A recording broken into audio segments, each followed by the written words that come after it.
What if this was our new normal? Believe it or not, a 3D immersive virtual world could be a part of our everyday lives. From meetings, stock numbers, to concerts. Yeah! Even after work drinks. Oh. This is going to be the future of the internet. Well, at least according to Facebook founder Mark Zuckerberg. The next platform and medium will be even more immersive, an embodied internet where you're in the experience, not just looking at it. And we call this the Metaverse. Cheers, Mark. While no one knows exactly what the future Metaverse will look like, tech spaces across the world have been imagining the concept for years, including China. For example, ByteDance have launched an online realm called Party Island. And Alibaba have plans to launch augmented reality glasses for virtual meetings. There are definitely a lot of activities in China in terms of metaverse investment and metaverse development by existing tech companies. It's quite exciting in terms of metaverse development in China. Do companies see that, that's a competition that they must win? Absolutely, right? They wouldn't want to sort of relinquish the next iteration of the internet to foreign companies.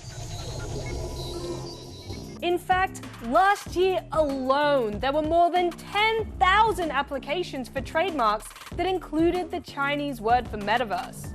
像我们就是提供在现有的技术的，在现有的软件、硬件和内容的技术下，我们提供10分钟的难以忘怀的体验，给到我们的用户。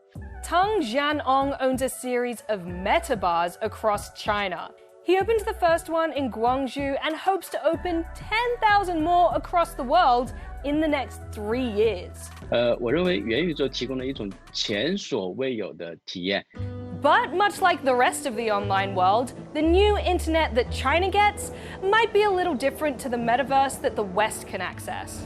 In the metaverse, you'll be able to teleport not just to any place, but any time as well. So the Chinese metaverse ecosystem are going to be much more government-led, policy-led, and it's going to have stricter content screening or censorship.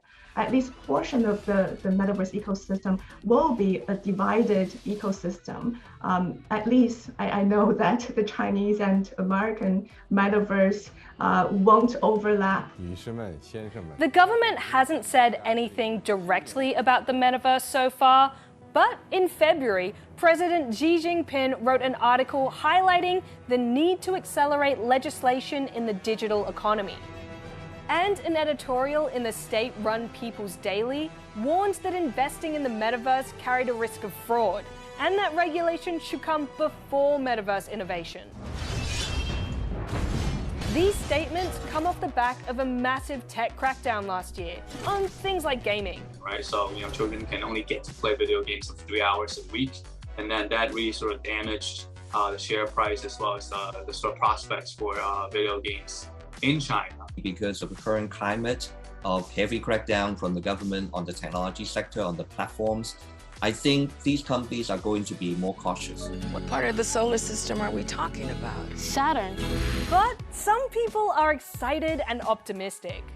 作为我们元宇宙行业的从业者，或者说这个从业的公司，我们认为说我们最关心的是说，在符合政策法规的前提下，符合各地政策法规的前提下，去服务好你的用户，做好你的体验，形成你的技术，开发好你的技术。Despite the Chinese Communist Party introducing heavy regulations on the sector, they do want to be a world leader and are investing billions in tech. Officials in Shanghai, Wuhan, and Hefei have even put the development of metaverse tech on their 5-year plans. If this technology is going to be really important, it's going to define or partly define China's future competitive position, then the government is going to be positive and try to promote it. So, as we're on the cusp of a new digital frontier, time will tell how China's metaverse will develop.